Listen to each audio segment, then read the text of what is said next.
को सृष्टि तत्व कही भगवान अंतर्धान हेबारु ब्रह्मा तांको स्तुति करी सृष्टि निमंते निश्चल समाधि रे बसिले। यापरे शुकमुनि राजा परीक्षित आगरे भागवतर 10 लक्षण संपर्क में बुझाई कहले, परमेश्वर ठारू जात शब्द आदि जहा उत्पन्न होती ताहा सर्ग और ब्रह्मा ठारू जात चराचर सृष्टि होउची विसर्ग। जीव मानक मध्यरे विष्णु को अवस्थान को स्थिति एवं भक्त मानक प्रति भगवान का अनुग्रह को पोषण कहुए। कर्म मानक वासनार नाम उक्ति, मनु आदि आचरित धर्म होउची मन्वंतर। भगवान विभिन्न अवतार हुई पृथ्वी को आसीथिबा बेले करिथिबा लीला, ताहांक लीला विभोर महापुरुष एवं सेमानक भक्त मानकर चरित कथा को ईशानु कथा कहुए। सुकौवाच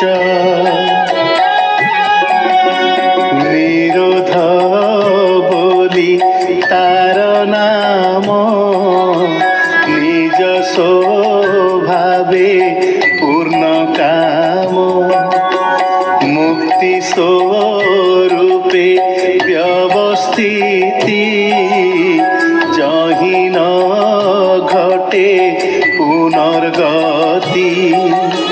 आभास निरोध ए दुई, जाठारु प्रकाश हुई, आश्रय नाम से बोलाई, परम ब्रह्म जाकु कही, से परमात्मा नरहरि, अंशे अशेष घटे पूरी, तार सकाशु जीव एक, तेणु बोलाई आध्यात्मिक।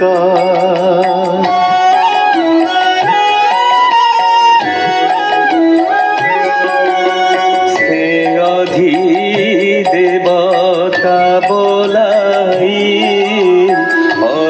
अधिभूतंक आत्मा से ही, जेबेनी विच्छेद कराई, ताहाकु अधिभूत कही।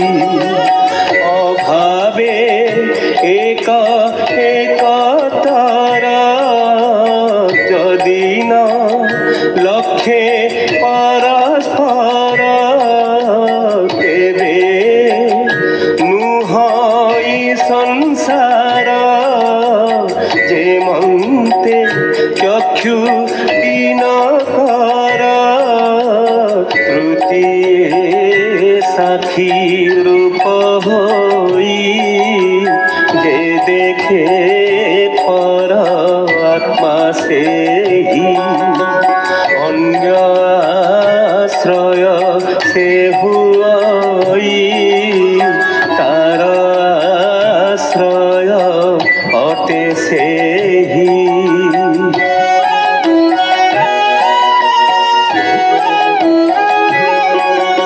सर्व आश्रय तार नाम, परम पुरुष उत्तम, से जेउ काले अंड भेदी, बाहर हेला गुण निधि, आत्मार स्थान इच्छा करी, स्वभावे जल सृष्टि करी, से जल मध्य मायाधर, बंचिला सहस्र वत्सर, जलर नारा बोली नाम, तेणु ता नाम